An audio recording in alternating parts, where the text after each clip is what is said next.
আসসালামু আলাইকুম। সংবাদে আপনাদের সবাইকে স্বাগত জানাচ্ছি। আমি ফিরোজ তোহা। শুরুতেই আরবে কেবলস সংবাদ শিরোনাম।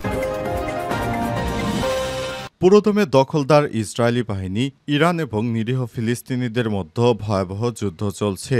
আর এই মুহূর্তে আমাদের হাতে এসেছে যুদ্ধের সবথেকে গুরুত্বপূর্ণ তাজা আপডেট সংবাদ। প্রথমেই জানাবো, ইসরায়েল যুক্তরাষ্ট্রকে ৬০০ ক্ষেপণাস্ত্র ছোড়ার হুমকি দিল ইরান। মধ্যপ্রাচ্যে উত্তেজনার নতুন মাত্রা পেয়েছে আজ ইরানের ইসলামিক রেভলিউশনারি গার্ড কর্পস আইআরজিসির commander major general Hossein Salami এক টেলিভিশন ভাষণে যুক্তরাষ্ট্র ও ইসরায়েলকে হুঁশিয়ারি দিয়ে বলেছেন তারা যুক্তরাষ্ট্র ও ইসরায়েলে ৬০০টি ক্ষেপণাস্ত্র নিক্ষেপ করবে এবং তাদের ঘাঁটিগুলো গুড়িয়ে দেবে। এরপর জানাবো, গাজা নিয়ে নেতানিয়াহুর ভয়ঙ্কর হুমকি।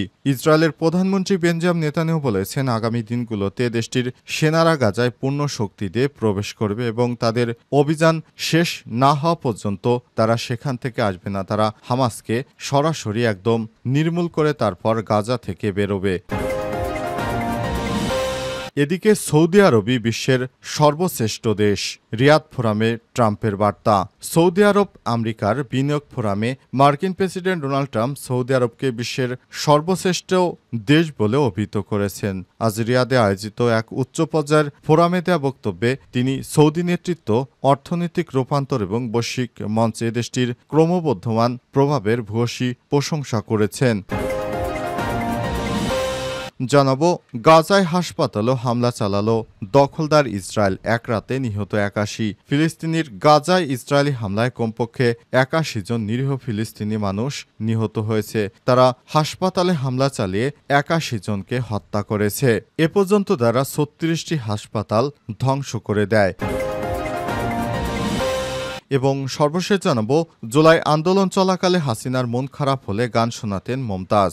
জুলাই আন্দোলন চলাকালে যখন শেখ হাসিনার মন খারাপ থাকত তখনই সাবেক সংসদ সদস্য মমতাজ শেখ হাসিনাকে গান শুনিয়ে তার মন ভালো করতেন বলে জানিয়েছেন তিনি। প্রিয় দর্শক, এতক্ষণ শুনছিলেন সংবাদ শিরোনাম, এবারে বিস্তারিত।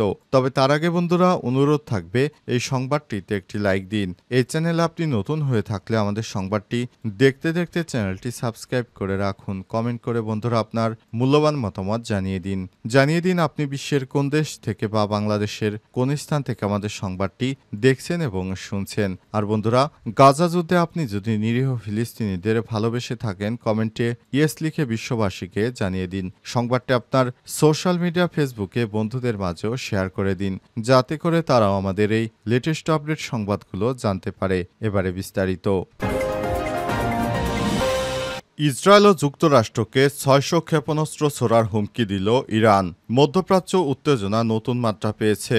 আজ ইরানের ইসলামিক রেভলিউশনারি গার্ড কর্পস আইআরজিসির commander major general Hossein Salami এক টেলিভিশন ভাষণে বলেছেন ইরান প্রয়োজনে একসঙ্গে ৬০০টি ক্ষেপণাস্ত্র ইসরায়েল ও যুক্তরাষ্ট্রের ঘাঁটিগুলোর দিকে ছুড়বে। সালামির ভাষ্য অনুযায়ী ইরান এখন আগের চেয়ে অনেক বেশি শক্তিশালী দৃঢ় অবস্থানে রয়েছে। তিনি আরও বলেন, আমাদের শত্রুরা তাদের হুমকির পরিণতি বুঝতে পারছে না। এমনকি ইসরায়েলের প্রধানমন্ত্রী বেঞ্জামিন নেতানিয়াহু পর্যন্ত আজারবাইজানে যেতে ভয় পাচ্ছেন। তিনি আরো বলেন, যুদ্ধ এখন আর শুধু সামরিক যুদ্ধ নয়, এটি মিডিয়া, সংস্কৃতি ও মতাদর্শের লড়াইয়ের রূপ নিয়েছে। গাজায় উদাহরণ টেনে তিনি বলেন, দৃঢ় সংকল্প থাকতে সামরিক শক্তিও প্রতিরোধ করা যায়। ইয়েমেনের সঙ্গে তিনি বলেন, যুক্তরাষ্ট্রের বিমানবাহী রণতরীগুলো ইচ্ছাকৃতভাবে সরাসরি সংঘাতে জড়াচ্ছে না এবং একতরফা যুদ্ধবিরতির পথ বেছে নিচ্ছে। এটি যুক্তরাষ্ট্রের কৌশলগত পিছু হটার ইঙ্গিত বলে মনে করেন তিনি। শেষে সালামি বলেন, যুক্তরাষ্ট্রের সামরিক বাহিনীর ভেতরে চাপ বেড়েছে, বিশেষ করে তাদের বিমান বাহিনীর ক্ষমতা কমছে এবং বিমান দুর্ঘটনার হার আরও বাড়ছে, যা তাদের সামরিক দুর্বলতার প্রতিফলন বলে মনে করেন তিনি। যুক্তরাষ্ট্র যেভাবে এগিয়ে গিয়েছিল, অবশেষে যুক্তরাষ্ট্র কিন্তু সেখানে নেই। তার দুর্বলতা প্রকাশ পাচ্ছে পুরো বিশ্বের সামনে। গাজা নিয়ে নেতানিয়াহুর ভয়ঙ্কর হুমকি। ইসরায়েলের প্রধানমন্ত্রী বেঞ্জামিন নেতানিয়াহু বলেছেন, আগামী দিনগুলোতে দেশটির সেনারা গাজায় পূর্ণ শক্তি দিয়ে প্রবেশ করবে এবং তাদের অভিযান শেষ হবে হামাসকে পরাজিত করার মাধ্যমে। ইসরায়েলের প্রধানমন্ত্রীর কার্যালয় থেকে এক বিবৃতিতে এই কথা জানানো হয়েছে। মধ্যপ্রাচ্যে সংবাদ মাধ্যম আল আরাবিয়া নিউজ তাদের প্রকাশিত এক প্রতিবেদন থেকে এই তথ্য নিশ্চিত করেছে। নেতানিয়াহু বলেন, যে কোনো পরিস্থিতিতে আমরা যুদ্ধ বন্ধ করব না। একটি সামরিক যুদ্ধবিরতি হতে পারে, তবে আমরা সর্বাত্মকভাবে এগিয়ে যাচ্ছি। আমাদের লক্ষ্য হামাসকে পরাজিত করা এবং তাদের কার্যক্রম সম্পূর্ণরূপে ধ্বংস করা। প্রধানমন্ত্রী আরও বলেন, আমরা গাজা থেকে ফিলিস্তিনিদের গ্রহণ করতে ইচ্ছুক দেশগুলোকে খুঁজে বের করার জন্য কাজ করছি। আমরা এমন একটি প্রশাসন গঠন করেছি যা গাজার বাসিন্দাদের বাইরেও যার অনুমতি দেবে। তিনি আরও বলেন, আমাদের প্রয়োজন এমন দেশগুলো যারা তাদের গ্রহণ করতে রাজি। গাজা উপত্যকায় যুদ্ধবিধ্বস্ত পরিস্থিতিতে বসবাসরত প্রায় ২১ লাখ মানুষ চরম খাদ্য সংকটের মধ্যে পড়েছে। জাতিসংঘ সমর্থিত খাদ্য নিরাপত্তা মূল্যায়ন বিষয়ক সংস্থা IPC integrated food security face classification জানিয়েছে, গাজায় মানুষের মধ্যে খাদ্য সংকট গুরুতর ঝুঁকিতে রয়েছে এবং তারা দুর্ভিক্ষের মুখোমুখি হতে পারে। অবরোধের কারণে গাজায় ত্রাণ এবং মানবিক সহায়তা প্রবেশ করতে না পারায় পরিস্থিতি আরও খারাপ হয়ে উঠেছে। সংস্থাটি আরও জানিয়েছে, ২০২৪ সালের অক্টোবর মাসে পর গাজার খাদ্য পরিস্থিতি বড় ধরনের অবনতি হয়েছে। যদিও এখনও সেখানে দুর্ভিক্ষ শুরু হয়নি, তবে সংকট গভীর থেকে আরও গভীর হচ্ছে এবং নেতানিয়াহু যে কর্মকাণ্ড শুরু করেছে তাতে করে গাজার নিরীহ মানুষের এখন বেঁচে থাকাই দায়। সৌদি আরবই বিশ্বের সর্বশ্রেষ্ঠ দেশ, রিয়াদ ফোরামে ট্রাম্পের বার্তা। সৌদি আমেরিকান বিনিয়োগ ফোরামে মার্কিন প্রেসিডেন্ট ডোনাল্ড ট্রাম্প বিশ্বের সর্বশ্রেষ্ঠ রাষ্ট্র বলে সৌদিকে অভিহিত করেছেন। আজ রিয়াদে অনুষ্ঠিত উচ্চ পর্যায়ের ফোরামে দেয়া বক্তব্যে তিনি নেতৃত্ব এবং অর্থনৈতিক রূপান্তর ও বৈশ্বিক মঞ্চে দেশটির ক্রমবর্ধমান ভূয়সী প্রশংসা করেছেন। তিনি সৌদি আরবের এতটাই প্রশংসা করেছেন যে তিনি বলেছেন, সৌদি আরব আমার সব থেকে ঘনিষ্ঠ বন্ধু। সৌদি আরবের সঙ্গেই আমি যে বাণিজ্য চুক্তি করতে যাচ্ছি এর মাধ্যমে সৌদি আরব যুক্তরাষ্ট্রের পাশে থাকবে এবং যুক্তরাষ্ট্র সৌদি আরবের পাশে থাকবে।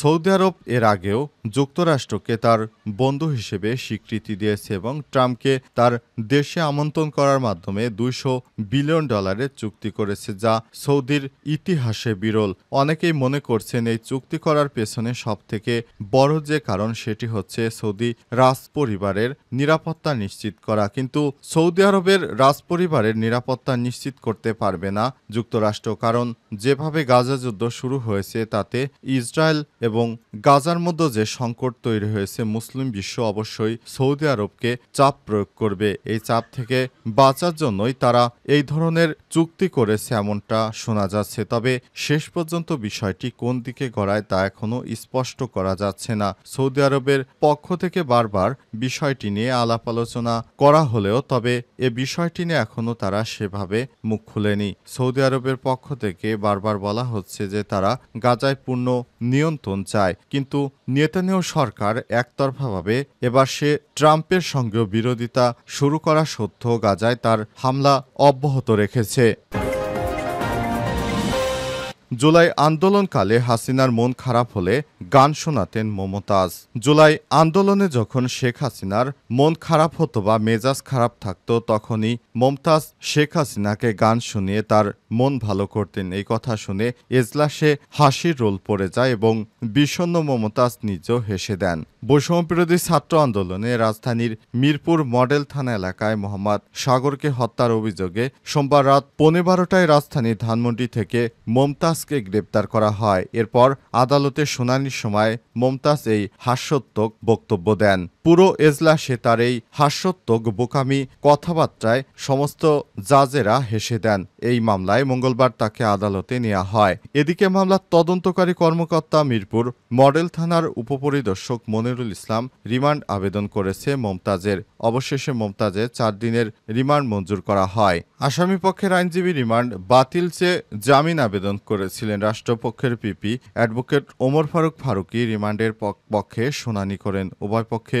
শুনানি শেষে আদালত আদেশ দেয়। শুনানির সময় জনকীর্ণ এজলাসে কাঠগড়ায় পুরো সময় গালে হাত দিয়ে বিষণ্ণ মনে পিপির বক্তব্য শুনতে দেখা গেছে মমতাজকে। এক পর্যায়ে ওমর ফারুকী আদালতকে বলেছেন, এই আন্দোলনের সময় যখন হাসিনার মন খারাপ থাকতো তখন তিনি হাসিনাকে গান শোনাতেন। এ সময় এজলাসে হাস্যরস তৈরি হয়। পিপির বক্তব্য শুনে বিষণ্ণ মমতাজ নিজেও তখন হেসে দেন। পরবর্তী সময়ে আদালত আসামি পক্ষের বক্তব্য শুনতে চান, তখনও আইনজীবীকে খুঁজে পেতে বেগ পেতে হয় আদালতের। আসামি পক্ষের দাখিল করা নথি দেখে অ্যাডভোকেট রেজাউল করিমকে ডাকতে থাকেন আদালতের সাধারণ নিবন্ধন শাখার কর্মকর্তা। এরপর মমতাজকে বিচারক জিজ্ঞাসা করেন, আপনি কি ওনাকে চেনেন? আপনি আইনজীবী হিসেবে তাকে নিয়োগ করতে চাইলে ওকালতনামায় স্বাক্ষর করুন। কিছুটা সময় নিয়ে মমতাজ তার আইনজীবীকে শনাক্ত করে ওকালতনামায় স্বাক্ষর করেন।